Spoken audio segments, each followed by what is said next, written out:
વાળવાની ઝંઝટ વગર એકદમ હેલ્ધી એટલે કે ઘઉંના લોટના સમોસા આ રીતે તમે બનાવશો ને તો ઢગલાના ઢગલા સમોસા બનાવી શકશો. હેલો ફ્રેન્ડ્સ, સુપર મેજિક રસોઈમાં મિત્રો આપનું સ્વાગત કરું છું. આજે હું આપણે બધાના ફેવરિટ એવા અને હેલ્ધી ઘઉંના લોટમાંથી વાળવાની ઝંઝટ વગર એકદમ ઝડપથી બનતા સમોસાની રેસીપી તમારી સાથે શેર કરું છું. ગમે તો લાઈક કરજો, શેર કરજો અને નવા મિત્રો હવે સબસ્ક્રાઈબ કરવાનું તો બિલકુલ ના ભૂલતા. બાજુમાં રહેલ બેલ આઇકનને પણ પ્રેસ કરી દેજો જેથી કરીને લેટેસ્ટ વિડીયોની માહિતી તમને ડેઈલી મળતી રહે. તો હવે ઇન્ગ્રેડિયન્ટમાં મેં જો રોટલીનો લોટ લીધો છે. આપણે આજે મેંદાનો ઉપયોગ નથી કરતા, તમારે કરવો હોય તો કરી શકો છો, પણ હેલ્ધી વર્ઝન છે તો એ પ્રમાણે જ હું તમને શેર કરું છું. અને મેં 5 થી 6 બટેટા બાફીને આખા બટેટા જ બાફા છે, વચ્ચે ચેકો નથી મૂક્યો, કટ નથી મૂક્યો, એટલે એકદમ સરસ તમારા બટેટામાં પાણી નહીં ચડે અને બટેટાનો ટેસ્ટ એવો ને એવો મેન્ટેન રહેશે. આદુ મરચાં, લીંબુ અને 1/4 કપ જેટલા વટાણા લીધા છે. ગરમ મસાલો છે, રવો છે, આપણે પછી સંચર પાવડર છે, ચાટ મસાલો છે, મીઠું છે અને આખા મસાલામાં વરિયાળી, મરી અને લવિંગ એટલા લેશું અને ધાણા આખા લેશું અને કોર્નફ્લોર લીધો છે. તો બનાવવાનું ચાલુ કરીએ. તો પહેલાં તો આપણે 2 ચમચી જેવા ધાણા, મીડિયમ એવી ચમચી છે, 1 ચમચી વરિયાળી અને 5 થી 6 લવિંગ અને 6 થી 7 દાણા એટલે અડધી ટીસ્પૂન જેવા આખા મરી. આ બધાને આપણે અધકચરા મિક્સર જારમાં કે ખાયણીમાં તમારે ક્રમ્બલ કરી લેવાનું છે. આપણે અધકચરો ભૂકો કરી લીધો છે. રીતે આપણે આદુ અને મરચાંની પેસ્ટ કરી લઈશું. તો એના માટે 3 થી 4 તીખા મરચાં અને 1 ઇંચ આદુના ટુકડાને પણ આપણે પેસ્ટ કરી લઈશું. સાવ પેસ્ટ નહીં કરતા, તમે આવી રીતે નાના નાના પીસમાં રાખશો ને તો પણ એનો બાઇટ્સ એકદમ સરસ સમોસામાં લાગશે. તો આ રીતે જો આપણે ક્રમ્બલ જેવું કરી લીધું છે. હવે આપણે 2 ટેબલ સ્પૂન જેવી ધાણા ભાજીને પણ મેં ધોઈને રાખી છે, એને નાના નાની એવી એકદમ ડંઠલ સહિત જ આપણે સમારશું, એ પણ સરસ લાગે છે સમોસામાં. હવે આપણે રોટલીના લોટના સમોસા છે તો 2 કપ જેવો આપણે રોટલીનો લોટ લઈ લઈશું. તમે તમારા કોઈ પણ સેટ કરી શકો છો વાસણ, જે પ્રમાણે તમારે બનાવવા હોય એ પ્રમાણે. 2 ચમચી આપણે રવો નાખી દેશું એટલે એનું ઉપરનું જે પડ હોય ને એકદમ ક્રિસ્પી બનશે. ટેસ્ટ એકોર્ડિંગ અડધી ટીસ્પૂન જેવું મીઠું નાખી દઈ. અને આપણે લોટ બાંધીએ ને ત્યારે હંમેશા ઘીનું મોણ નાખવાનું, ક્યારેય પણ તમારે તેલનું મોણ બને ત્યાં સુધી નહીં નાખવાનું, કેમ કે ઘીને હિસાબે આપણે એનું ટેક્સચર એકદમ ટાઈટ એટલે કે ક્રન્ચી જેવું થશે. તો આ રીતે આપણે બધું મિક્સ કરી લીધું છે. હવે આને આપણે અજમો નાખી દઈશું 1/4 ટીસ્પૂન જેટલો. તમે અજમો ન હોય તો આખું જીરું પણ નાખી શકો છો, પણ અજમાના હિસાબે ટેસ્ટ અને પચવામાં પણ હલકા રહેશે. તો હવે આ બધું જ આપણે મિક્સ કરી લેશું. થોડુંક તમારે મોણ ચડિયાતું હશે ને તો ઉપરનું પડ કડક થશે, કેમ કે આપણે ઘઉંનો લોટ વાપરો છે અને ઉપરનું પડ એકદમ ટાઈટ હશે ને તો જ સમોસું લાંબો સમય સુધી ક્રિસ્પી રહેશે અને ખાવાની પણ મજા આવશે. તો નાના નાના પડ્સ તમે ધ્યાનમાં રાખવાના છે. આ રીતે આપણે બધું જ મિક્સ કરી લઈએ. આ રીતે આપણે મિક્સ કરી લીધું છે અને જો 2 ચમચી મોણ એટલે આટલું તમારું લોટનું બાઇન્ડિંગ આવશે, આમ હાથેથી તોડી શકો ને એવું. હવે લોટ તૈયાર કરીને થોડું થોડું પાણી નાખીને અને આપણે તૈયાર કરી લઈએ. આ લોટ આપણે રોટલીથી થોડોક કડક અને ભાખરીથી થોડોક નરમ એટલે કે મીડિયમ ટાઈટ એવો બાંધવાનો છે, ઢીલો બિલકુલ નથી રાખવાનો. તો થોડું થોડું પાણી એડ કરી અને લોટ બાંધી લેશું. મિત્રો આપણે મેંદાના લોટના સમોસા બનાવીએ છીએ, પણ જો તમે એક વખત આ રીતે ટ્રાય કરશો ને તો બાળકોને પણ એ હેલ્થ માટે સારા છે અને ઘરે આપણે ચોખ્ખા ઇન્ગ્રેડિયન્ટમાંથી સમોસા બની શકે છે. તો આપણે આજે વાળવાની ઝંઝટ વગર એકદમ ઇઝીલી કઈ રીતે બનાવવાને એ પણ હું તમને લાસ્ટમાં બતાવું છું. તો આ રીતે જો આપણે કઠણ એવો લોટ બાંધી લીધો છે, એકદમ હાર્ડ. તો હવે આને આપણે રેસ્ટ આપી દેશું 10 મિનિટ. ત્યાં આપણે મસાલો બનાવી લઈએ અંદર ફિલિંગ માટેનો.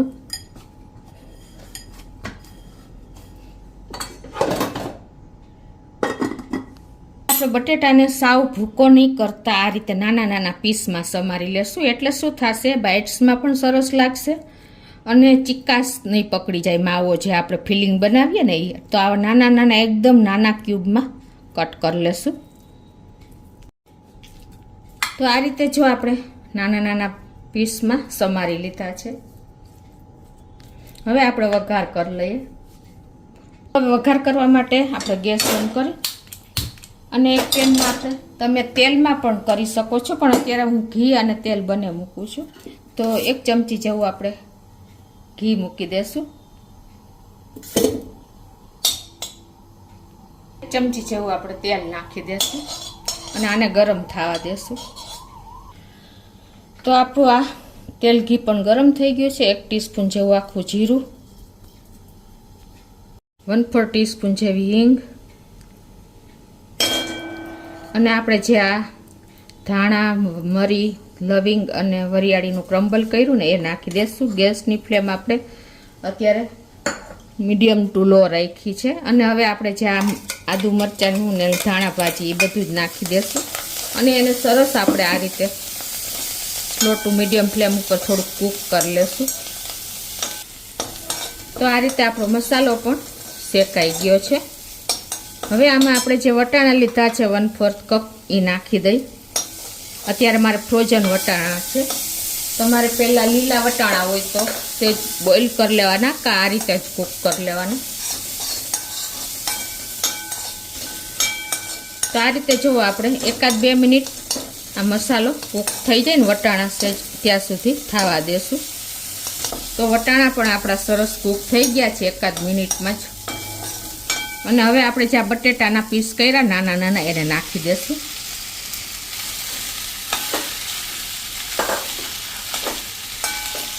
અને એને મિક્સ કરી લઈએ. મિક્સ કરતા પહેલાં જ આપણે હવે આમાં મસાલા કરી લઈએ. તો 1/4 ટીસ્પૂન જેવું લાલ મરચું પાવડર નાખી દેશું. તમારા ટેસ્ટ એકોર્ડિંગ વધઘટ કરી શકો છો. આપણે આદુ મરચાંની પેસ્ટ નાખી છે એટલે. અને 1/4 ટીસ્પૂન જેવી હળદર નાખી દેશું. ગરમ મસાલો 1 ટીસ્પૂન નાખી દઈ. ચાટ મસાલો આપણે 1 થી 1/2 ટીસ્પૂન જેવો નાખી દેશું. એનો ટેસ્ટ પણ આમાં ચટપટો સરસ લાગે છે. અને તમારે આમચૂર પાવડર નાખવો હોય તો બેસ્ટ છે, નહીંતર તમે લીંબુનો રસ પણ નાખી શકો છો. અને 1/2 ટીસ્પૂન જેવું આપણે સંચર પાવડર નાખી દેશું. ટેસ્ટ એકોર્ડિંગ આપણે સંચર પાવડર નાખ્યો છે એટલે 1/2 થી 1/4 ટીસ્પૂન જેવું મીઠું નાખી અને પછી તમારે ટેસ્ટ કરી લેવાનો, જરૂર પડે તો નાખી દેવાનું છે. હવે આ બધું જ આપણે મિક્સ કરી લેશું.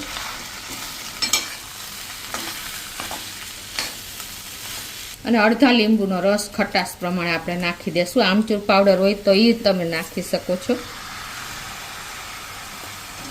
અને હવે આને ઢાંકી આપણે 2 થી 3 મિનિટ થવા દઈએ એટલે એકદમ સરસ મસાલો આપણે બટેટામાં મિક્સ થઈ જાય. 3 મિનિટ થઈ છે અને જુઓ આપણો મસાલો પણ સરસ બટેટા વટાણા સાથે સરસ મિક્સ થઈ ગયો છે.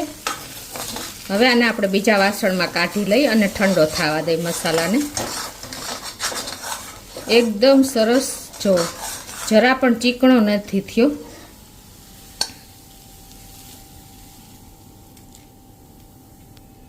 તો આપણું આ પૂરણ પણ ઠંડુ થઈ ગયું છે.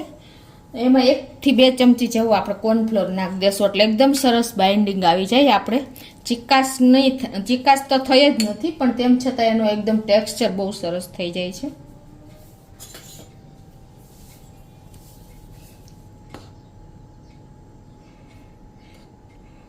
અને હવે મિક્સ કરી લઈએ આપણે.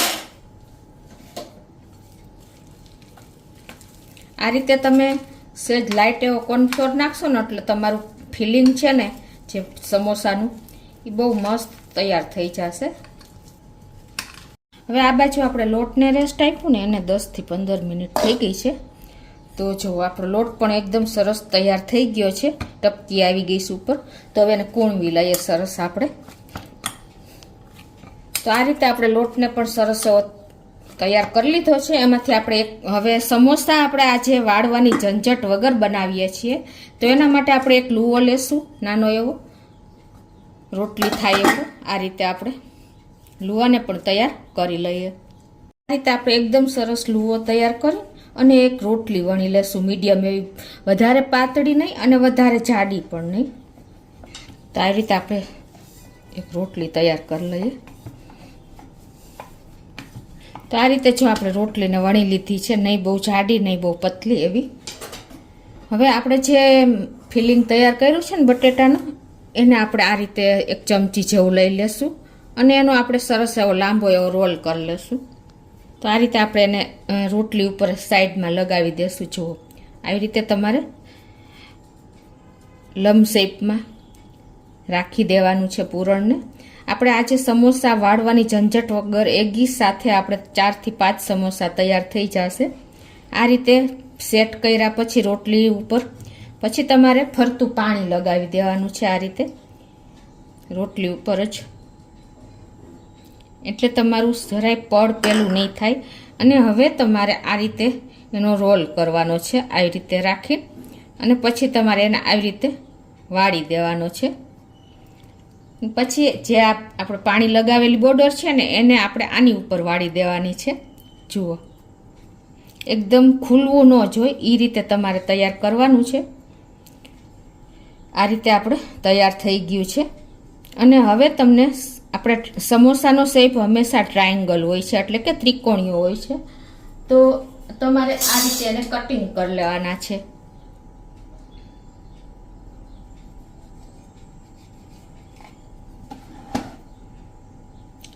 મિની સાઈઝના સમોસા તમારે જે સાઈઝના કરવા હોય એવા થઈ શકે છે. આમાં આ રીતે તમારે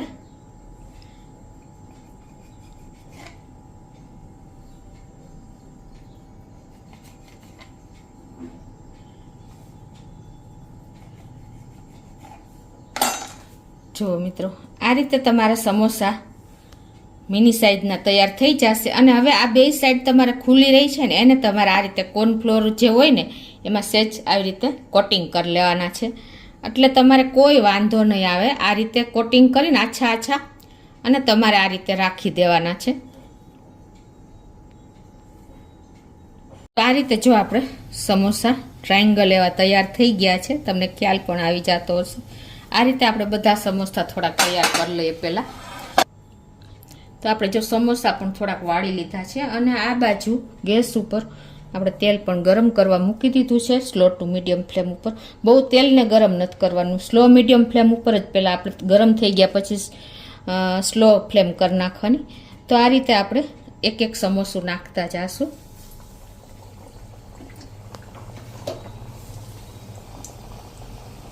અને સ્લો ફ્લેમ ઉપર જ આપણે આને ફ્રાય કરશું, એટલે એકદમ સરસ ક્રન્ચી બને.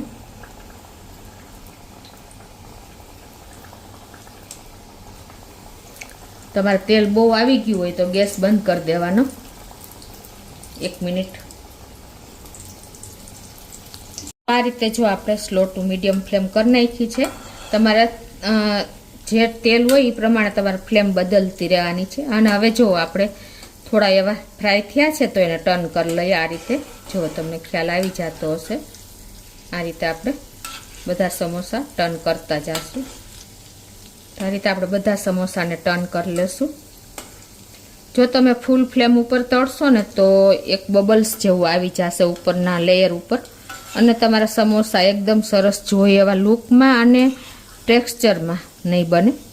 તો નાની બાબત તમારે ખાસ ધ્યાન રાખવાની છે. તો આ રીતે જો આપણા સમોસા પણ ફ્રાય થઈ ગયા છે. તો આ રીતે આપણે એને લઈ લેશું એક કરીને. એકદમ સરસ જો આપણા સમોસા બહાર જેવા જ ક્રિસ્પી બન્યા છે. તો આ રીતે આપણે બધા જ સમોસા તૈયાર કરી લઈએ.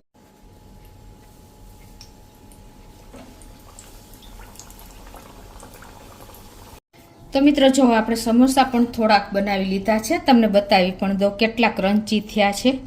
જો આ તમે અવાજ આવતો હશે છે ને, એકદમ ક્રન્ચી અને એકદમ આપણે જો મસાલાથી પણ ક્યાંય પણ નીકળો નથી.